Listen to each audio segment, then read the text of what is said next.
Greetings and welcome to Toastmaster Time, the show that has everybody talking. My name's Steve today, and for tonight's show, I will be your host. Now, as with all Toastmasters meetings, we have prepared speeches, and each speech will be evaluated so the speaker will get some feedback that will help them make the next speech even better than it was tonight. Tonight's evaluator is a veteran Toastmaster named Bill Mine. Bill, can you tell us what to expect tonight from our show? Thank you, Steve. Toastmasters Time Television is privileged to bring you three marvelous speakers. Our first speaker, Karina, will be speaking about astrology. Our second speaker, Misty, will be speaking about an addictive substance. And our third speaker, Lynn, will be speaking about medical care. Each one of these will be educational and informative. At the end, you'll want to hear more. I'll turn control of the meeting back to your host, Steve. All right, well, thank you, Bill, and I'll be excited to hear from you later in the show. I'd like to welcome our first speaker, and that's Karina Aragon. Karina, welcome to Toastmaster Time. Thank you. I'm glad to be here. Thanks for having me. Well, we appreciate having you, and I can't wait to hear your speech. Now, you are with Heart to Heart Toastmasters, is that correct? Yes, I am. Right. How long have you been in Toastmasters? I've been in Toastmasters since 2018. Okay. And what brought you to Toastmasters? Well, I was just in my house being a little antisocial, and I thought, man, I need to get out and start speaking and getting comfortable in front of the camera, and it really helped with my YouTube channel. All right. Terrific. And what is your favorite role or activity with Toastmasters? I would say my newest role I'm really enjoying, which is helping with membership. And so really getting people involved, getting people out of their homes into Toastmasters. Right. Now, you mentioned your YouTube channel. Is that one of the ways Toastmasters has helped you outside of Toastmasters? Absolutely. All right. Absolutely. It has helped a lot. And just doing my presentations and my webinars and all that for my business. All right. Terrific. Are you ready to give your speech? I am. All right. Well, I can't wait to hear it. I'll let you walk over to the speaking area. Thank you. Get ready, and I will introduce you. Okay, great. Now, Karina is speaking from the Toastmasters Pathways program, Engaging Humor Path, Level 2, Connecting with Your Audience. Karina Aragon, the transformation of humanity and Earth. The transformation of humanity and Earth, Karina Aragon. History doesn't repeat itself. It rhymes. Famous words of Mark Twain.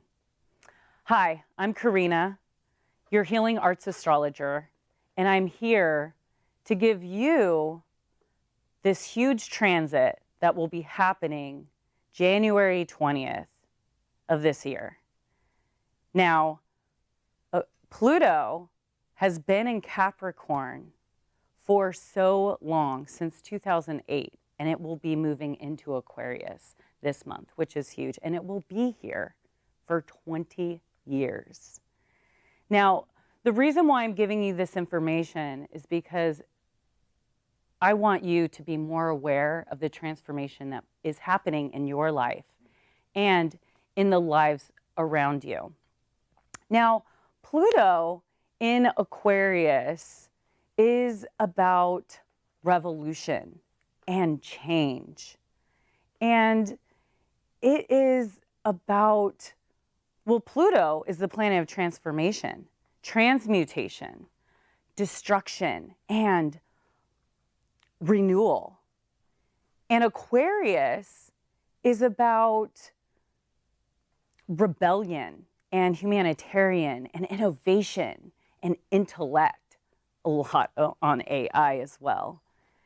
Now, Uranus is the planet that rules Aquarius. Now, Uranus is about sudden change, revolution. It changes things up, and it awakens.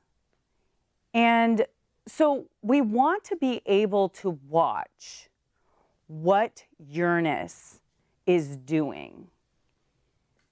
Now, Uranus is in Taurus right now, so we will be seeing the transformation of our value systems. And we will also see the transformation of our communications, like air. And we will be seeing a transformation in our reality and the collective. Now, this really impacts us as a whole and also individually. We are learning more about who we really are, like our true authentic self. What makes us unique? What makes us stand out from the crowd?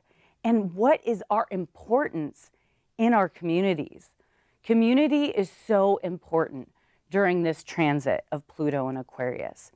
Now, if we were to look back in history, when Pluto was in Capricorn, in 1775, there was smallpox, and it wiped out the indigenous people in Spaniard quests. And it was like the new world was formed. Well, we just went through very, very similar things with the biggest pandemic of 2020. Now, Pluto will be in Aquarius, where this year, all the way to 2044.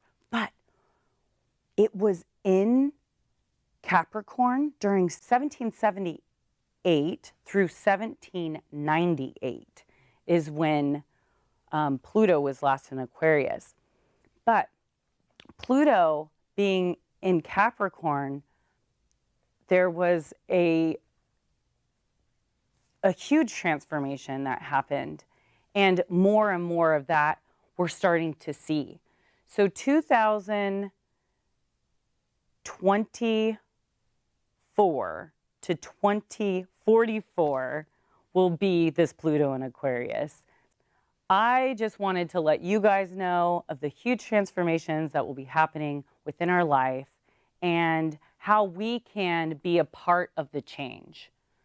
So how do we be a part of the change is be the change that we want to see in the world. And if you want to learn more, please head over to my YouTube or my website to find out more about how this is affecting you personally. So thank you. All right, thank you, Karina. We're now going to hear from our evaluator, Bill. And Bill, can you tell us what your impression was of Karina's speech? Of course. Thank you, Karina, for that wonderfully entertaining speech, that wonderfully educational speech. I admit I knew little about astrology, and I really look forward to hearing much more from you. I will look at your website. I'll look you up and see what I can do to be the change that I should be. This is where I felt the focus of your speech might have been better served, quite honestly. As an evaluator, it's my challenge to help you do better. I would skip past all the dates and get to the change faster so that you can focus more on what we should do. I thought you did a wonderful job in outlining your speech and telling us the key information and setting a stage for the changes to come and convincing us that history does echo and repeat itself, or I'm sorry, it does echo rather than repeating itself. It was a wonderful speech. I really look forward to hearing more, and I especially look forward to hearing the next presentation focusing more on what we can do. Steve, back to you. All right, well, thank you, Bill, and we'll hear from you later in the show again. So our next speaker is Misty Forsman. Misty, welcome to Toastmaster Time. Thank you. Yeah. Well, we appreciate you being here. And to get to know you a little bit, can you tell us what brought you to Toastmasters? Well, I had been doing my business in publishing for a long time, which was putting other people's ideas out. And it occurred to me that it was time for me to step out from behind the footlights, behind the curtains. All right. And so I came to Toastmasters. You came to Toastmasters. And what's been your favorite role or activity with Toastmasters? Oh, definitely table topics. Table topics, impromptu speaking. Thinking on your Impromptu feet. speaking, yes. And how have the activities at Toastmasters helped you outside of Toastmasters? Well, definitely it makes a difference to anyone who wants to speak. I think the biggest change for me coming out of a science background was to stop starting every sentence with the word so. So are you ready to speak? I like to have fun things like that. Are you ready to give your speech? Yes, I am. All right, terrific. So I can't wait to hear it. And I'll let you walk over to the speaking area and I'll introduce you, your subject, and your project. Thank All you. Terrific. So Misty Forsman is a member of Leaders Worldwide Toastmaster. She's on the presentation mastery path, level 3, persuasive speaking. Misty Forsman, the silent killer. The silent killer. Misty Forsman. There is among us a silent killer. It makes no sound, but it's as lethal as a gun.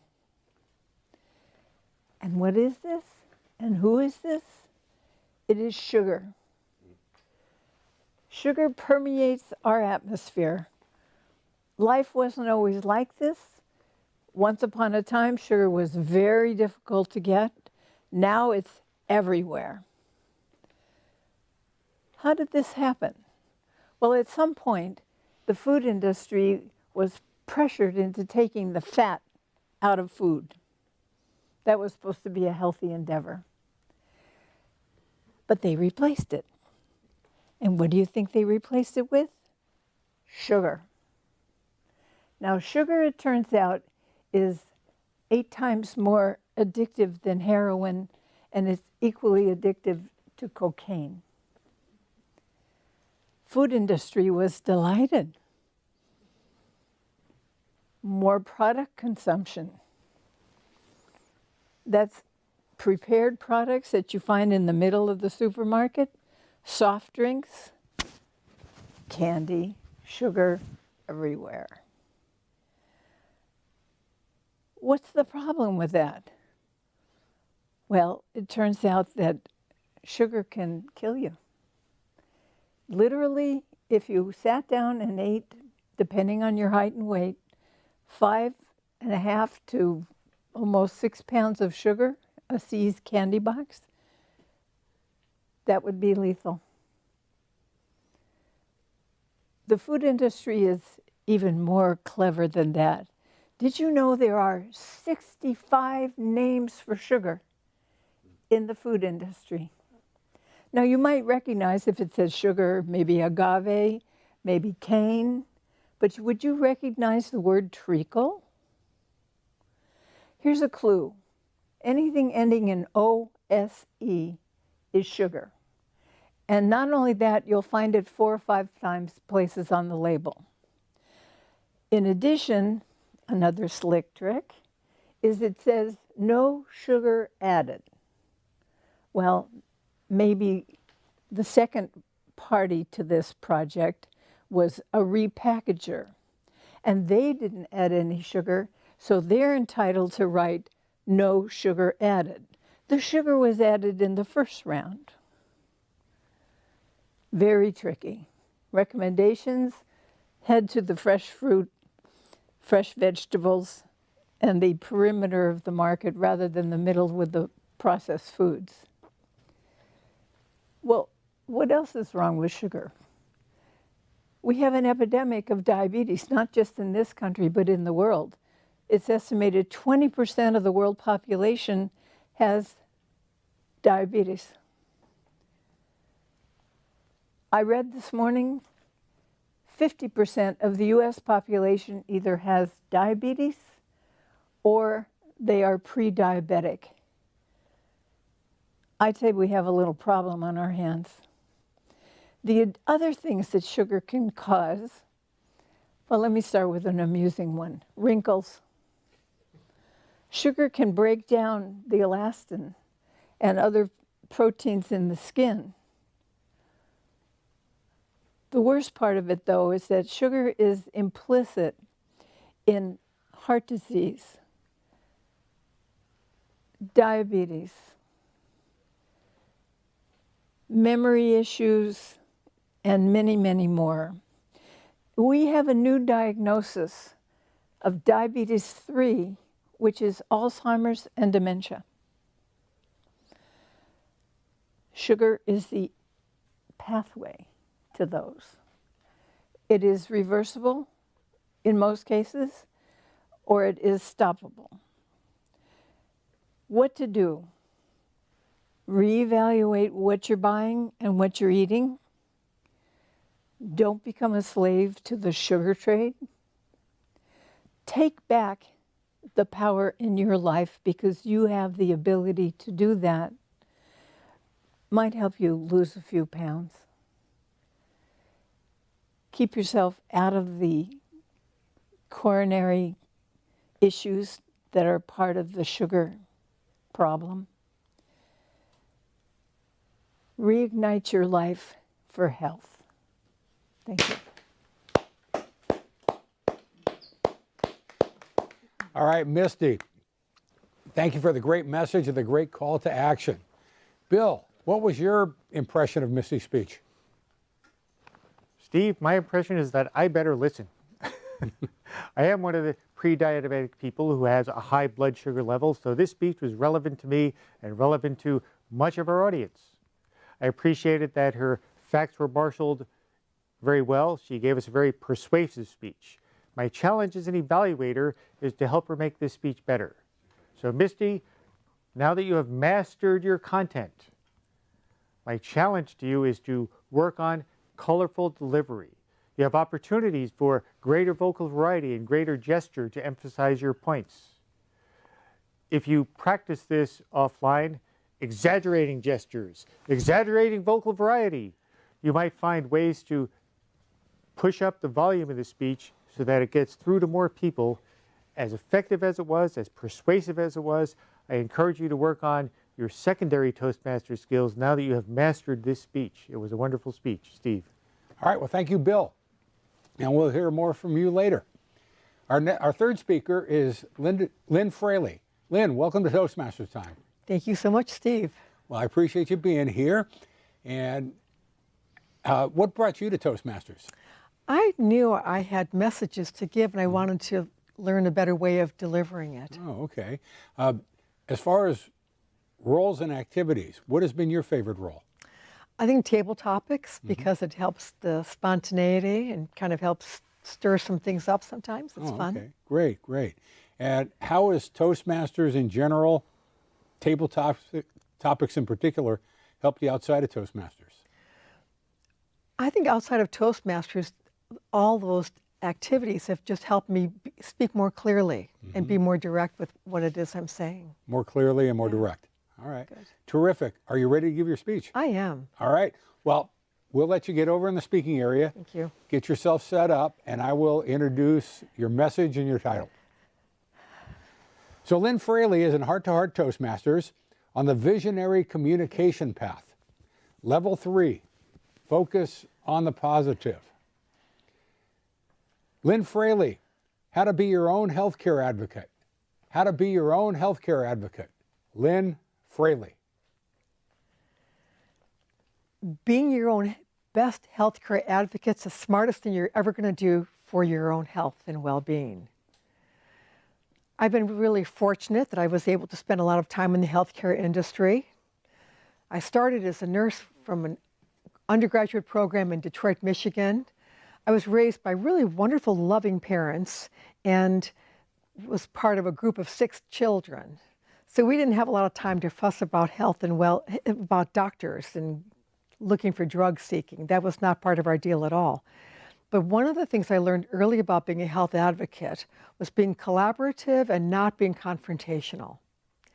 We had a wonderful family physician, and those were the days when everyone was getting tonsillectomies. And I said, I want a tonsillectomy. And my doctor said, you do not need a tonsillectomy. It's ridiculous. If you get rid of your tonsils, what's going to keep you from getting more ill? And I thought, I didn't quite follow the whole discussion, but I got the idea that the body wants to heal and we don't need to take out parts. There aren't any extra parts. I've been in the healthcare industry for more than 30 years, and I've been really privileged to see a great deal of variety and ways that people can advocate for themselves in a really powerful way. I work with clients, and there's three particular areas that I like to help focus on: clarity, courage, and confidence. When it comes to clarity, it's really important to know that the doctors who we see do not have the freedom that we think they do to tell us whatever they want to tell us. They're usually employees, they are managed by boards of medicine, and I'm just talking about doctors, but clearly there are many different healthcare providers. So in terms of being clear, you have to know what the rules are. Do not embarrass your doctor by asking your doctor or your healthcare provider about information that they have no idea about. It's embarrassing. And it's ridiculous too, because how can you expect someone to give you wonderful support and feedback when they don't know anything about something? You go with where you know there'll be expertise, and you work, again, in a collaborative way. Jerry was a colleague, and I worked with him about supporting him and getting questions going with his providers. And he came back and he said he got the best prescription for his glasses that he'd ever had because he followed my advice and follow the guidelines about asking the right questions. It's really important that you do what you need to do to work with your providers. The second area has to do with courage. It's very important that you are courageous. We live with white coats. That's the white coat syndrome. Have you noticed they've been taking them off now, and maybe they go by their first names? But we've been taught that we should be following the doctor's orders. It's a heavy programming, actually. Courage comes from the word cœur, the French word for heart. So using your heart energy to support your own health and well-being and engaging with your providers in a way that's powerful is a really wonderful thing to be doing. The third area I really will support people with is having confidence. My best experience of having confidence was working in a maternity ward at a hospital. Labor and delivery, and I'm pregnant. And I'm watching these midwife births, and I'm watching my nursing colleagues who work in the area having their babies at home with nurse midwives, and I thought, sounds like a plan to me. It was fantastic. I felt really grateful that I had that. But sometimes you want to borrow confidence so that you can take someone else's experience and follow with it. Not everyone's going to have the opportunity that I had. Being your own best healthcare advocate is a really critical thing to do for your own health and well-being. I learned it early also that some things are out of our control. My mother died at the age of 59. Early. She felt complete. She was tired. She didn't want to be a widow. She didn't want to be ill in her older years. And I thought she could have used a healthcare advocate. And it also taught me that the emotions are strongly connected with physical well-being. So as you're looking for ways to improve your health and well-being, follow guidelines, follow people who can support you. I'm happy to do a complimentary consultation. You can find me on my website, but make sure that you do what you need to do to get the skills you need to have for a good, long, healthy, robust life. All right, well, thank you, Lynn. That was a fantastic speech and a great message. Bill is with us at the table now. Bill, can you tell us what your impression was with Missy's speech? Steve, my impression is that this is another speech that I would have benefited from hearing long ago in my life. The older you get, the more connected you are to the healthcare community, and the more this speech is relevant. At age 67, I find that this speech is relevant to me and perhaps relevant to people even at much younger ages. I like that it was well organized, that she had three main points that we could easily remember, and that we had an appeal at the end to contact her if we needed more help. That was all good. Personal stories reinforced her points. I like that as well. My challenge is to find a way for this speech to improve.